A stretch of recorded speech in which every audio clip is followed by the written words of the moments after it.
Hello friends, कैसे हैं आप सब। आई होप आप सब स्वस्थ होंगे, खुशहाल होंगे और मज़े में होंगे। चलो देर ना करते हुए आज का वीडियो शुरू करते हैं। आज का मेरा जो टॉपिक है वो है युवाओं में बढ़ता डिप्रेशन, यानी अवसाद के शिकार हमारे युवा बहुत ज़्यादा हो रहे हैं और अवसाद के कारण सुसाइडल अटैम्प्ट इतने ज़्यादा बढ़ गए हैं कि हर साल लाखों केस सुसाइड के हमारे सामने आते हैं। कुछ पब्लिश्ड होते हैं न्यूज़पेपर में, कुछ नहीं होते हैं। तो ये आजकल की जो यूथ की सबसे बड़ी समस्या है वो है डिप्रेशन की। इसके बारे में हम डिटेल बात कर लेते हैं। चलिए देर ना करते हुए वीडियो शुरू करते हैं। पहले तो बात करते हैं डिप्रेशन होता क्या है। डिप्रेशन एक तरह की मानसिक स्थिति है जिसमें इंसान जो है बिल्कुल उदासीन हो जाता है और कई बार ऐसा हो जाता है कि इतना उदासीन, इतना नेगेटिव हो जाता है अपनी लाइफ को लेके कि वो सुसाइड तक अटैम्प्ट कर सकता है। ये एक लाइफ प्रोन कंडीशन आ जाती है। ठीक है, इसके बारे में डिटेल में बात हम लास्ट में करेंगे वीडियो के, तो कुछ भी स्किप मत करिएगा प्लीज़। जितना हो सके इस वीडियो को शेयर कीजिएगा ताकि अवेयरनेस फैले और कोई भी युवा जो है अपने आप को नुकसान ना पहुंचा पाए, आप किसी की लाइफ बचा सके। इसलिए प्लीज़ इस वीडियो को बिल्कुल भी स्किप मत करिएगा, पूरा शुरू से लेकर आखिरी तक देखिएगा। मैंने बहुत ब्रीफ वीडियो बनाया है ताकि आप सबको समझ में आ सके कि ये सिचुएशन कितनी भयंकर हो सकती है। तो पहले बात कर लेते हैं लक्षणों के बारे में। इसमें लक्षण कैसे होंगे। जो युवा डिप्रेशन में होगा, लड़की या लड़का कोई भी हो सकता है, वो बेचैन रहेगा। ठीक है, उसकी खाने पीने की जो हैबिट्स हैं वो बिल्कुल टोटली चेंज हो जाएंगी। या तो वो ओवर ईटिंग करने लग जाएगा या फिर वो खाना पीना बिल्कुल छोड़ देगा।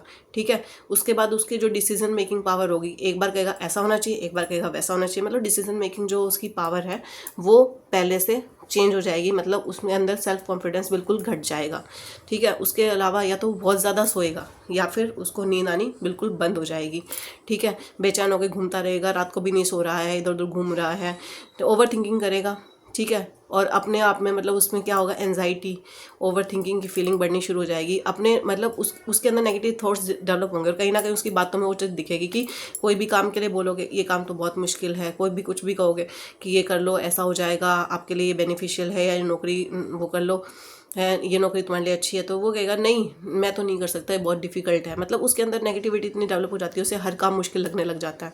उसके बाद क्या है, उसका बिहेवियर बिल्कुल टोटली चेंज हो जाता है। फैमिली की तरफ, फ्रेंड्स की तरफ, वो फैमिली से और फ्रेंड्स से बिल्कुल कट के अलग थलग रहने लग जाता है। ठीक है, वो मतलब अपने मित्रों से, अपनी फ्रेंड्स से, मतलब मित्रों से और फैमिली से जो है मिलना जुलना बहुत कम कर देता है। वो बात करना कम कर देता है या फिर बहुत ज़्यादा बोलता है, इतनी ज़्यादा बोलता है आपको लगता है भैया ये बंदा पहले तो इतना नहीं बोलता था, अब इतना क्यों बोल रहा है। तो ये डिप्रेशन के लक्षण हैं। ठीक है, इनके टाइम रहते पहचान करिए। ठीक है, उसके बाद हम बात कर लेते हैं फैमिली, मतलब इसके कारण क्या क्या है। फैमिली की बात हम बाद में करेंगे, पहले इसके कारणों के बारे में बात कर लेते हैं। एक तो होता है शिक्षा का और नौकरी पाने का प्रेशर। क्या है, आजकल कंपटीशन इतना बढ़ चुका है कि हम ना मतलब ये भूल जाते हैं, हम सब आगे इसमें पेरेंट्स, हम मतलब पेरेंट्स, हम लोग ये देखते हैं अपने आस पड़ोस में कोई बच्चा ज़्यादा इंटेलिजेंट है, उसके 90% या 95% या फिर 98% नंबर आ रहे हैं, तो हम अपने बच्चे पे प्रेशर डालना शुरू कर देते हैं कि भैया तेरे भी तो इतने नंबर आ सकते हैं, जब फलाने के बच्चे ने इतने नंबर गेन किया तो तू क्यों नहीं ला रहा है वो नंबर, तेरे को हम कौन सी कमी छोड़ रहे हैं, ट्यूशन तेरा लगवा रखा है, सब कुछ तेरा कर रहे हैं, तो फिर तेरे नंबर क्यों नहीं आ रहे। तो आप बच्चे पे इस तरह का प्रेशर मत बनाइए। ठीक है, ये सबसे बड़ा कारण है बच्चों में, जो पढ़ने वाले बच्चे हैं ना, जो कंपटीशन एग्जाम की तैयारी करते हैं, या +1 +2 के बच्चे हैं, 10th बोर्ड के एग्जाम देने वाले हैं, उनमें ये इस तरह का प्रेशर पेरेंट्स अननेसेसरी का बनाते हैं, जो उसके डिप्रेशन का कारण बनता है। ठीक है, दूसरा क्या है, नौकरी की तैयारी कर रहे हैं। ठीक है, 1 साल हो गया, 2 साल हो गया, उसके पास आसपास वाले जो आपके जान पहचान के होंगे वो भी उस टाइम तैयारी कर रहे होंगे। किसी का लक बाय चांस होता है, लक भी और मेहनत भी काम करती है, कईयों की नौकरी लग जाती है, तो आप उन पर प्रेशर बनाना शुरू कर देते हो, फलाने का छोरा तो नौकरी लग गया, भाई तू क्यों नहीं लग रहा, तेरे पे हम पैसे बराबर लगा रहे हैं, तू कर क्या रहा है, तू मेहनत कर रहा है नहीं कर रहा। बच्चा पहले ही प्रेशर में है, उसको पता है नौकरी लेनी है, उसको ये पता है कि उसे अपने पैरों पर स्टैंड होना है, उसको मतलब उसके पास इतना लिमिटेड टाइम है। तो आप लोग उस पर प्रेशर मत बनाओ। ठीक है, क्योंकि सब चीज़ें ना आदमी के ही, मतलब इंसान के ही हाथ में नहीं होती है, कुछ चीज़ें भगवान के हाथ में भी होती है। तो बच्चों पे नेसेसरी का प्रेशर मत बनाओ। दूसरा, उनकी स्टडी सब्जेक्ट वो क्या +1 +2 में क्या लेंगे, ह्यूमनिटीज़ लेंगे या नॉन मेडिकल लेंगे या फिर वो आर्ट्स लेंगे या कॉमर्स लेंगे, ये डिसीजन उन पर छोड़ दो। अब बच्चों पे प्रेशर मत बनाओ बिना बात का कि नहीं तुमने तो भैया तूने आर्ट्स लेनी है तो आर्ट्स में ये सब्जेक्ट लेगा। ठीक है, क्या पता आपको बच्चा इंटरेस्टेड है या नहीं है। ठीक है, बच्चे की भी राय जान लो। दूसरा कि ना नहीं भैया तू आर्ट्स नहीं लेगा, आर्ट्स लेके तो मेरी बेइज्जती हो जाएगी। इसमें इज्जत बेइज्जती की कौन सी बात है, बच्चा जब उस चीज़ को पढ़ ही नहीं पाएगा, नॉन मेडिकल तुम दिलाना चाहते हो, बच्चा कर नहीं पा रहा है, प्रेशर में डाल रहे हो उसको, आखिरी में जाके क्या क्या हासिल कर लोगे। ठीक है, उसके बाद बच्चा मान लो नॉन मेडिकल में इंटरेस्टेड है, नहीं भैया तुझे तो डॉक्टर बनना है, मेडिकल ले, क्यों क्यों प्रेशर बनाना है बच्चों पे?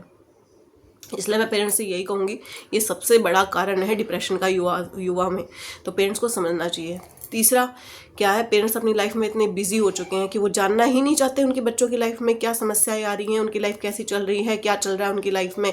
बच्चा जो है 12-13 साल का हो जाता है, 100 तरह के उसमें हार्मोनल चेंज आ रहे होते हैं, 100 तरह की दिक्कतें आ रही होती है, इमोशनल चेंज आ रहे होते हैं, ठीक है। इस टाइम जो है हार्मोनल लेवल का जो मतलब चेंज होता है वो सबसे पीक पे होता है, ठीक है। तो हमें उनके साथ टाइम स्पेंड करना चाहिए, उनके फ्रेंड्स बन के रहना चाहिए, ताकि वो आपसे खुल के बात कर सकें, बजाय कि अपनी लाइफ में बिजी हो रहे हो। आपको तो फुर्सत है दोस्तों से मिल के आने की, इवेंट्स में जाने की, लेकिन अपने बच्चे को 10 मिनट 15 मिनट देने की फुर्सत नहीं है। जहाँ तक हो सके फैमिली टाइम जो है प्लान करो बच्चों के साथ, या तो थोड़ा बहुत वीकेंड पे बनाओ, या पूरे दिन में 10-15 मिनट रोज़ उनसे बात करो, भैया तेरी लाइफ सब अच्छी चल रही है। बच्चे को डांटो मत, स्क्रॉल मत करो बिना बात के कि नहीं ऐसा नहीं होना चाहिए, नहीं ऐसा क्यों हो रहा है, नहीं ऐसा क्यों हो रहा है। अगर वो आपसे कुछ बात शेयर कर रहा है ना, तो उसे अपने तरीके से प्यार से टैकल करो, उसे डांटो मत, उसे प्रेशराइज मत बनाओ, ठीक है। प्रेशर में मत डालो उसको। तो मैं यही कहूँगी बच्चों को अपने मतलब बच्चों को भी खुल के अपने पेरेंट्स से बात करनी चाहिए, और पेरेंट्स की भी रिस्पॉन्सिबिलिटी है बच्चों को खुला माहौल दो, उनसे फ्रेंडली बिहेव करो, ताकि जो है आपका बच्चा खुल के आपसे एक्सप्रेस कर सके और अपनी प्रॉब्लम रख सके, तो अपने बच्चे को डिप्रेशन से आप बचा सकते हो। उसके बाद फाइनेंशियल प्रेशर क्या है, आजकल नौकरी तो होगी भैया बहुत मुश्किल, चाहे सरकारी हो चाहे प्राइवेट हो। जो नौकरी कर रहे हैं ना आज के टाइम में, उनको पता है कि कितना प्रेशर है, घर आके भी आप घर में चैन से नहीं बैठ सकते, आपको उस टाइम भी अपने ऑफिशियल काम कंप्लीट करने होते हैं। तो क्या होता है कि, और दूसरा खर्चे इतने बढ़ रखे हैं कि महंगाई बढ़ रही है, खर्चे बढ़ रहे हैं, तो भैया फाइनेंशियल प्रेशर अपने आप है। शादी हो गई है, अब बीवी का भी खर्चा उठाना है, फिर कल को बच्चा होगा, बच्चे का भी खर्चा उठाना है। तो इस वजह से भी युवा जो है डिप्रेशन का शिकार हो रहे हैं बहुत ज़्यादा, ठीक है। दूसरा क्या होता है कि मतलब शादी का, अगर मान लो आपका बच्चा किसी को पसंद करता है, ठीक है, तो पेरेंट्स उसको उसकी राय लेना पसंद नहीं, मतलब ज़रूरी नहीं समझते, पसंद तो दूर की बात, ज़रूरी ही नहीं समझते कि आपके बच्चे की राय क्या है। अपने बच्चों की राय पूछो, उनके हिसाब से चलो, ज़िंदगी उनको बितानी है, उनसे राय लो, उनकी पसंद नापसंद का ध्यान रख के ही शादी का डिसीज़न लो। अगर बच्चा तैयार है तो ही उसकी शादी करो, वरना अभी रुक जाओ, ठीक है। ये भी बच्चों को डिप्रेशन में लेता जा रहा है। दूसरा क्या है कि दोनों हस्बैंड वाइफ जॉब वाले हैं भैया, दोनों अलग अलग रह रहे हैं, शादी हो गई है, लेकिन साथ में ज़िंदगी जीना तो दूर की बात है, एक दूसरे को टाइम से बात भी नहीं कर पा रहे हैं वो। तो इस वजह से रिलेशनशिप जो है वो ख़राब होती जा रही है, जिसकी वजह से बाद में जाके इसका खमियाजा ये होता है कि भैया हमने शादी करके अपनी ज़िंदगी ख़राब कर ली। वो एक नेगेटिव थॉट्स दिमाग में घर कर जाता है और बच्चा जो है डिप्रेशन में चला जाता है, ठीक है। ये भी सबसे बड़ा कारण है, ठीक है। तो इन सब को लेकर और कुछ होता है हार्मोनल कारण, कि परिवार में कोई मतलब जो है आपका मतलब हार्मोनल कारण भी होते हैं, क्योंकि इस टाइम हार्मोनल चेंज बहुत ज़्यादा पीक पे होता है, तो इस वजह से भी बच्चा डिप्रेशन में जा सकता है। जेनेटिक हिस्ट्री लगा लो। जेनेटिक हिस्ट्री का मतलब ये है कि अगर परिवार में कोई बंदा है जिसको ऑलरेडी डिप्रेशन का शिकार वो हो चुका है, तो क्या चांसेस है कि आप मतलब आपका बच्चा या जो आपके घर में युवा है वो भी फैमिली हिस्ट्री या जेनेटिक हिस्ट्री की वजह से जो है वो डिप्रेशन में जा सकता है। तो थोड़ा सा ध्यान देने की ज़रूरत है। तो अब आगे बात कर लेते हैं, ज़्यादा लंबा ना करते हुए वीडियो को, अब हम आगे बात कर लेते हैं इसके रेमेडीज़ एंड क्योर के बारे में, ठीक है। तो रेमेडीज़ और क्योर यही है कि सबसे पहले तो फैमिली की रिस्पॉन्सिबिलिटी बनती है। अगर आप देख रहे हो, फ्रेंड्स से भी बोल रही हूँ, फ्रेंड्स हो आपके आसपास, कोई आपका दोस्त, कोई आपका रिश्तेदार, कोई आपका भाई, कोई आपका बेटा, या कोई जो है इस टाइम इस सिचुएशन में है, 2 हफ्ते से ज़्यादा उसके बिहेवियर में आपको चेंज दिख रहा है, ये सब सिम्टम्स नज़र आ रहे हैं, तो उससे काउंसलिंग की ज़रूरत है। उससे पहले खुद बात करने की कोशिश करो। अगर आपको लगता है कि आपसे मैटर सॉर्ट आउट नहीं हो रहा, सिचुएशन बहुत सीरियस है, तो जल्दी से जल्दी उसके लिए जो है उसकी फैमिली से बात करके जल्दी से जल्दी जो है उसके लिए एक एक्सपर्ट काउंसलर की व्यवस्था करो, डॉक्टर से सलाह लो कि क्या करना चाहिए क्या नहीं करना चाहिए, ठीक है, बजाय कि बाद में भयानक स्थिति आपके सामने खड़ी हो जाए, ठीक है। दूसरा क्या है कि जब आपको लगता है कि कोई 2 हफ्ते से ज़्यादा टाइम से ये सब चीज़ें झेल रहा है, तो जो है वो उसको तुरंत डॉक्टर की हेल्प की ज़रूरत है। तो और ख़ासकर जब सुसाइडल अटैम्प्ट तक की बातें आ जाती हैं, सुसाइडल अटैम्प्ट करने वाले इंसान की क्या पहचान करोगे वो भी मैं बताऊंगी, ठीक है। वो एक नेक्स्ट वीडियो होगा, जो डिप्रेशन की वजह से जो सुसाइडल अटैम्प्ट होते हैं ना, उनकी पहचान कैसे होगी, कैसे उसका इलाज होगा, इसके बारे में हम कल बात करेंगे दूसरे वीडियो में। अब ये वीडियो लंबा हो जाएगा, ठीक है। तो फैमिली का इसमें इंपॉर्टेंट रोल, बहुत ज़्यादा इंपॉर्टेंट रोल प्ले करती है, उसके बारे में हम जल्दी से बात कर लेते हैं, क्योंकि फिर वीडियो लंबा हो जाएगा वरना। तो फैमिली जो है, फैमिली का ये रिस्पॉन्सिबिलिटी बनती है कि जितना हो सके अपने बच्चों को टाइम दो। ये वीकेंड पे कोई डिनर प्लान कर लिया, लंच प्लान कर दिया, ताकि एक दूसरे की राय ले, इसको फैमिली टाइम स्पेंड करो।